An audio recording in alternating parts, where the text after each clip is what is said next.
fulminados por la presencia del Señor. Pero ahora estamos viendo que los muertos van a estar en pie delante de Dios y van a ser juzgados y van a ser lanzados al lago de fuego. Mi pregunta es, ¿cuántas resurrecciones hay? Lo leímos esta noche. ¿Cuántas resurrecciones hay? 2 resurrecciones.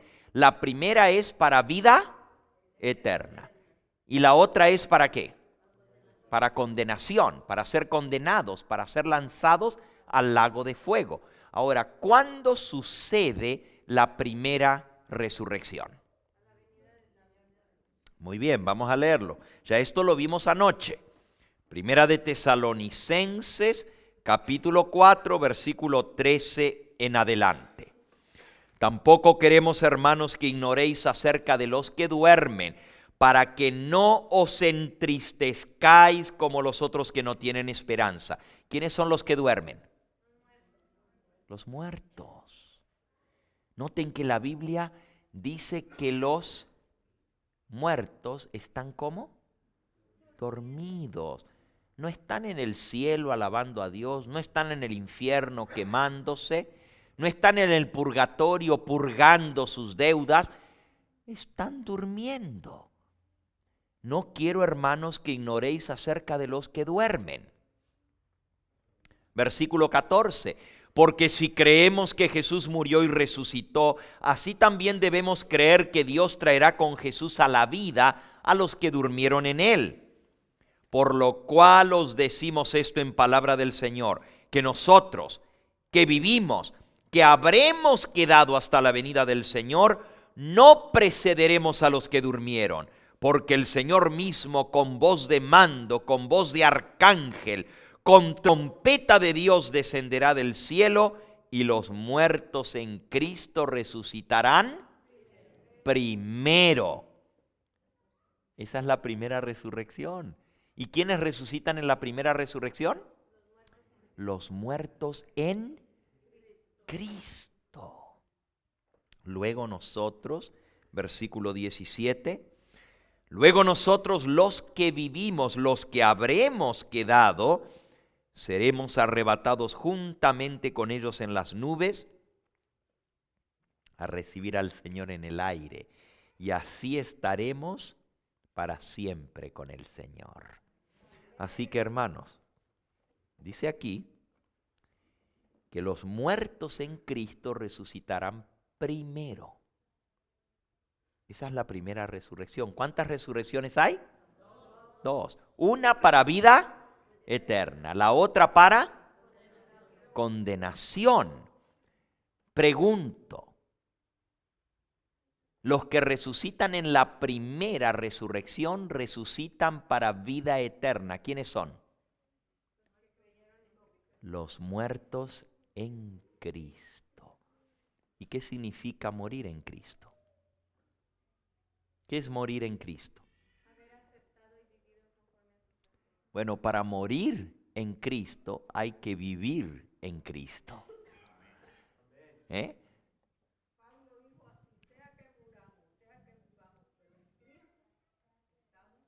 Y de Él somos, ¿verdad? Sí. Para poder morir en Cristo tengo que vivir en Cristo. Y para vivir en Cristo tengo que creer en Él, tengo que aceptarle, tengo que recibirle, tengo que entregarle mi vida y tengo que hacer un pacto en su sangre. Jesús dijo, esta es la sangre del nuevo pacto que hago por vosotros. Esta es la sangre del nuevo pacto, esta es la copa del nuevo pacto en mi sangre, bebed de ella todos. Si yo quiero que mi nombre esté escrito en el libro de la vida, tengo que hacer un pacto de salvación. Solamente van a ser salvos aquellos que han hecho ese pacto con el Señor. Y un pacto es un convenio. Un pacto es un contrato entre dos personas. Por un lado está Dios, que se compromete a salvarnos, a perdonarnos, a limpiarnos por la sangre de Cristo. Y por otro lado estamos nosotros, que le decimos, Señor, creo en ti, te acepto, te recibo Te permito que tú entres en mi vida y que mores en mí. Y estoy dispuesto a aceptarte como Señor y hacer tu voluntad. La parte nuestra es obedecerle. La parte del Señor es salvarnos. ¿Estamos de acuerdo? No nos salvamos por obedecer, pero porque Él nos salva, le obedecemos. ¿Estamos de acuerdo? Yo quiero que esto quede claro. La salvación no se gana obedeciendo. La salvación es un don de Dios. Es un regalo que Dios nos da por la sangre de su Hijo. Pero los que hemos sido salvos, le obedecemos. Porque le aceptamos como Señor, como Salvador. Y aceptarle como Señor significa, Él es el amo y yo soy su siervo. ¿Estamos de acuerdo? Ok, entonces, morir en Cristo, para morir en Cristo hay que vivir en Cristo. Y para vivir en Cristo hay que aceptarle, hay que hacer un pacto de salvación con Él.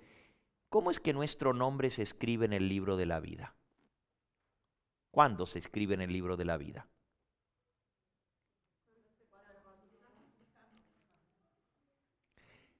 Les hago una pregunta muy sencilla. ¿Cuándo se escribe el nombre de una persona en el libro de la vida en esta tierra? O sea, el libro del registro civil, ¿verdad? Cuando nace. Cuando un bebé nace, hay que registrarlo en el libro de la vida de esta tierra. No lo vayan a confundir con el libro de la vida del cielo. Pero un niño que no está registrado en el registro civil, no le pueden dar acta de nacimiento.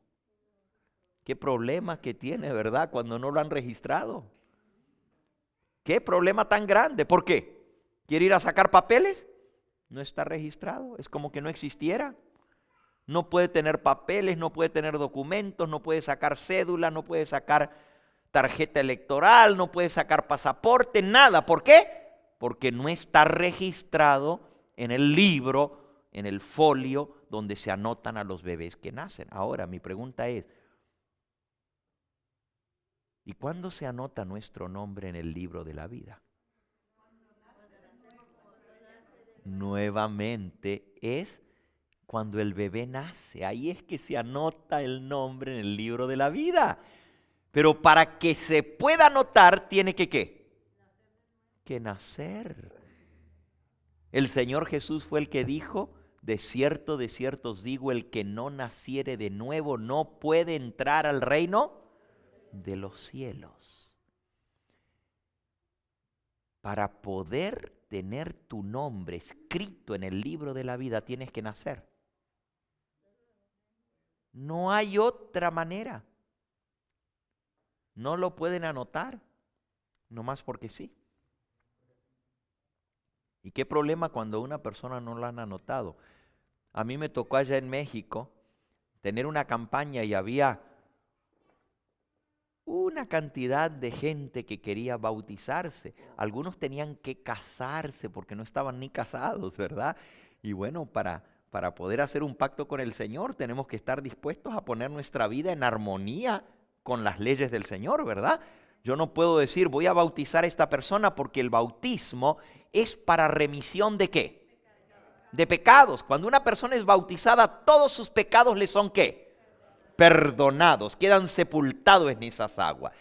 Segunda de Corintios 5:17 dice, de modo que si alguno está en Cristo, nueva criatura es. Las cosas viejas pasaron, todo comienza de nuevo.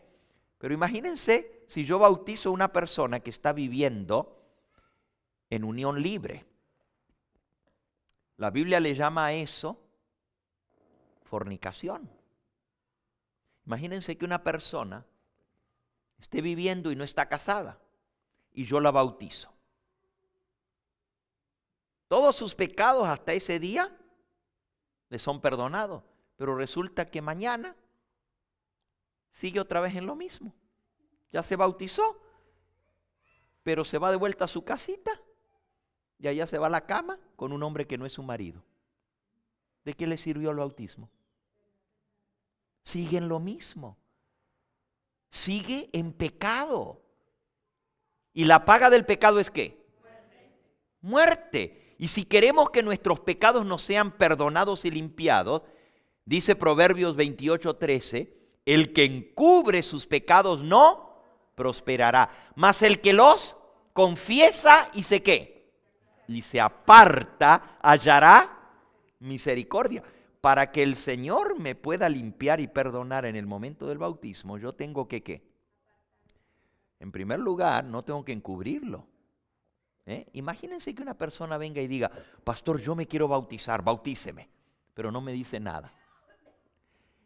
Se queda calladito y no me dice, es que yo estoy viviendo con una mujer, pero tengo otra mujer allá en México con la que me casé. Pero usted bautíceme, pero no me dice nada. Imagínense si yo bautizo a esa persona y está encubriendo su pecado, la Biblia dice no prosperará. De nada le va a servir su bautismo, porque a mí me puede engañar, pero ¿a Dios qué? A Dios no lo engaña, entonces lo único que se va a dar es un remojón en el agua y no le va a servir de nada, porque para que sea perdonado y limpiado, la persona tiene que ¿qué? Que arrepentirse, confesar su pecado y abandonarlo. ¿Estamos de acuerdo en eso? Escuchen bien, escuchen bien. El apóstol San Pedro dijo en Hechos 2:38, arrepentíos y bautícese cada uno de vosotros en el nombre de Jesucristo para perdón de los pecados y recibiréis el don del Espíritu Santo. Así que para que una persona se bautice, tiene que arrepentirse para que sus pecados le sean perdonados. Segundo lugar, San Mateo capítulo 3 y versículo 6. Habla de Juan el Bautista, quien bautizó a Cristo. Dice, y Juan el Bautista, versículo 1 de Mateo 3, Mateo 3:1. En aquellos días vino Juan el Bautista predicando en el desierto de Judea, diciendo, arrepentíos porque el reino de los cielos se ha acercado. Así que lo primero que predicaba Juan el Bautista para que la gente se pudiera bautizar era ¿qué? Arrepentíos. Es lo mismo que dijo Pedro, lo mismo que dijo el Señor Jesús, arrepentíos. Pero luego dice, versículo 5, salía a él Jerusalén y toda Judea y toda la provincia de alrededor del Jordán, y eran bautizados por él en el río Jordán, confesando sus ¿qué? Sus pecados. Así que hay que arrepentirse y también hay que ¿qué? Confesar nuestros pecados. ¿Y a quién le vamos a confesar los pecados? ¿A un hombre? ¿Directamente? A Dios. Primera de Juan 1:9. Si confesamos nuestros pecados, Él es fiel y justo ¿para qué? Para perdonar nuestros pecados y limpiarnos de toda maldad. Pero si decimos que no tenemos pecado, le hacemos a Él mentiroso y la verdad no está en nosotros. Quiere decir que para ser bautizado una persona tiene que arrepentirse, tiene que confesar sus pecados. ¿Y qué más tiene que hacer? Antes de bautizarse. Hay un paso más. Ya lo dijimos, ¿verdad? Está en Proverbios 28. Proverbios 28, versículo 13.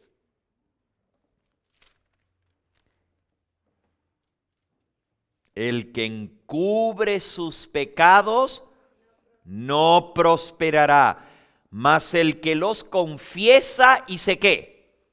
Se aparta de ellos, alcanzará misericordia. Para que el Señor tenga misericordia de nosotros y nos perdone, nosotros tenemos que estar dispuestos a reconocer el pecado, a confesarlo y ¿a qué? Apartarse, abandonarlo. ¿De qué nos sirve que sigamos en lo mismo? Entonces yo les contaba allá en México, ¿verdad? Que fui a bautizar una cantidad de almas que se querían bautizar, pero había algunos que no estaban casados. Y bueno, había que casarlos primero, porque si yo los bautizo y no están casados y van a seguir en lo mismo, ¿de qué les sirve? ¿Les sirvió de algo el bautismo? No, ¿por qué? Porque van a seguir en el mismo adulterio o en la misma fornicación, en amor libre, en unión libre, que no está aprobada por la palabra de Dios. Y la palabra de Dios dice: honroso es en todos el matrimonio y el lecho sin mancilla, mas a los adúlteros y a los fornicarios los juzgará ¿quién? Dios. Hebreos capítulo 13 y versículo 4. Así que si hay una persona que está viviendo en adulterio o en fornicación, Dios lo va a juzgar. Entonces, ¿de qué le sirve bautizarse si va a seguir en lo mismo?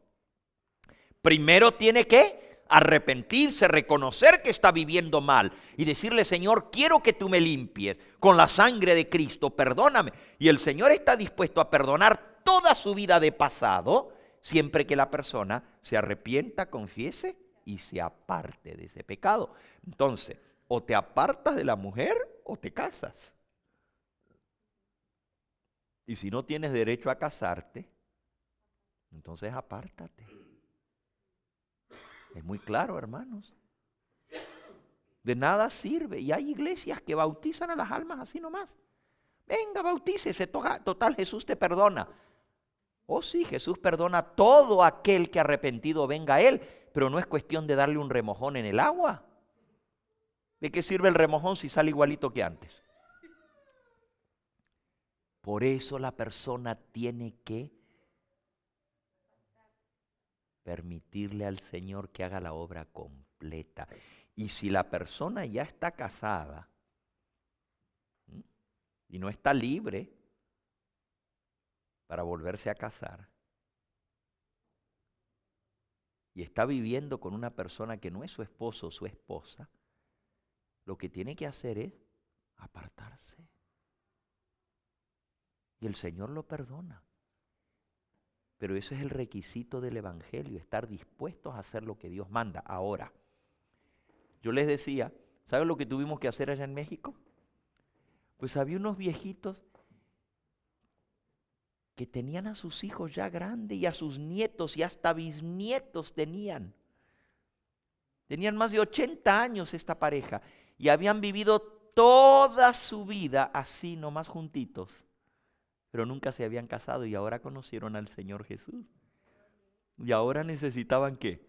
Bautizarse, pero para bautizarse había ¿qué? Casarlo. Y yo les dije: no se preocupen, yo los puedo casar.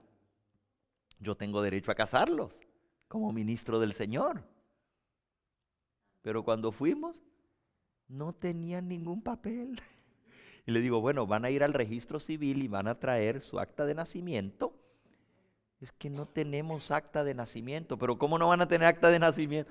No, dices que en aquella época no anotaban allá en el rancho donde nosotros vivíamos. Y no estaban anotados en ninguna parte. ¿Cómo los casaba? Bueno, tuvimos que ir ante un juez y explicarle al juez que estas personas nunca habían sido anotadas. El juez dio la orden como juez que los anoten. Y entonces después que los anotaron le dieron su acta de nacimiento y luego fueron y sacaron su cédula, su DNI, ¿verdad? Y ahora sí, con su DNI, pues vamos a casarlos y se registró la boda oficialmente. Esos son los milagros que Dios hace, ¿verdad? Dios cambia el corazón de la persona. Lo que nunca antes se preocupó por hacer, cuando llega el Señor Jesús, cambia a esa persona y le da el deseo de poner su vida en armonía con la palabra de Dios. Miren, aquí hay algunas personas que conocen la pareja de la cual les voy a hablar. Por lo menos conocen a una de las dos, algunos de los que están aquí. Yo conozco a algunos de los que están aquí desde hace años porque fui pastor de ustedes allá en Los Ángeles, en Hollywood, ¿verdad? Pues allá ustedes conocieron a una hermana muy querida que se llamaba Rubidia Valle. ¿Se acuerdan de Rubidia Valle? Sí, ¿verdad? Pues la hermana Rubidia conoció al Señor Jesús allá en Los Ángeles. Se bautizó toda la familia. Ella también, pero su esposo no estaba con ella. Es más, ya ella había tenido problemas con él antes. Y cuando ella conoció al Señor ya no vivía con ella, pero ella estaba casada todavía, nomás que él tenía otra mujer por allá. Y había tenido más de una. Estaban separados. Cuando ella decidió entregarse al Señor, cambió su vida. Y ella dijo, ¿para qué voy a estar unida a un hombre que está viviendo con otra mujer? Mejor me divorcio. Y no era porque ella tenía planes de volverse a casar, porque no se volvió a casar. Simplemente ella quería estar libre completamente de ataduras humanas para servirle al Señor. Total, él anda con otras mujeres allá. Pues miren, los milagros que suceden y Dios los hace, hermano. Y les cuento esta historia porque la hermana Rubidia murió hace más o menos un año atrás. Pero yo fui a predicar hace unos 3 años a Hartford, Connecticut, allá en el este de los Estados Unidos. Me invitaron a una iglesia a predicar y allá me encontré a la hermana Rubidia. Se había ido de aquí de Los Ángeles para allá, para Connecticut, con su hija Martita, ¿verdad? Y con Elmer. Y allá me los encontré. Y allá estaba y me dicen, pastor, ¿sabe una cosa? Me dice Martita, mi papá viene del Salvador y viene a quedarse aquí con nosotros porque ya está viejo y quiere estar con sus hijos. Y aquí está mi mamá, ¿y ahora qué hacemos? Eso me había dicho ya ella por teléfono antes de que yo fuera. Y yo dije, pues recíbelo, es tu papá. Pero ¿y cómo lo voy a traer si mi mamá, usted sabe que ellos ya no están juntos y se divorciaron y ahora él cómo va a venir a mi casa si está mi mamá conmigo? Le digo, tú recíbelo porque es tu papá. ¿Quién sabe si no va a conocer al Señor Jesús? Pues hermanos, él vino. Se quedó en la casa de otro hijo que estaba allá. Y toda la familia se puso contenta, pero doña Rubidia, pues, ya no era su esposa, ya estaban divorciados. Sin embargo, se puso a orar para que el Señor lo tocara. Y ahí fue donde a mí me tocó ir a predicar allá. Y maravilla de maravilla, ese hombre que nunca había querido saber nada de Cristo, ni de su palabra, ni de su iglesia, y que dijo que él desheredaba toda la familia por haberse hecho cristiana, porque él era católico y sin embargo ahí andaba con mujeres. Buen católico, ¿verdad? Pues decidió que él iba a ir a escuchar y lo llevaron sus hijos y ahí estaba sentado y todas las noches venía a las reuniones y el Espíritu de Dios comenzó a trabajar en su corazón. Y hermanos, al final de la semana que estábamos, se me acercó y me dijo, pastor, usted sabe que yo he estado escuchando todas las noches. Dice, pues yo quiero entregarme al Señor, pero no puedo. ¿Y por qué no puede? Porque yo soy muy malo y he hecho muchas cosas malas en mi vida. ¿Y cómo Dios me va a perdonar tanto que yo he hecho? Ya mayor, como de 80 años. Dice, no está bien que yo ahora ya de viejo venga a entregarme a Dios. Cuando tantas veces Él me llamó, yo le dije que no. Y ahora ya de viejo me voy a venir a entregar a Él. Yo quiero, pero no puedo. Porque me parece que es como una injusticia, una ingratitud, una blasfemia que yo voy a hacer contra Dios. Si cuando me llamó tantas veces no quise, ahora sí. Yo le dije, ¿usted siente que Dios lo está llamando? Pues yo quiero, pero no sé cómo hacer. Le dije, pues cuando usted escuche la voz de Dios, usted dígale sí, que Él no se equivoca. Y si Él te llama, es que Él te va a salvar, mi hermano. Pues la próxima noche estaba yo predicando y cuando hice el llamado al final, Él estaba sentado por allí y se levantó como un resorte el viejito. Y pasó al frente y dijo, yo quiero aceptar al Señor Jesús. La familia estaban todos todos asombrados.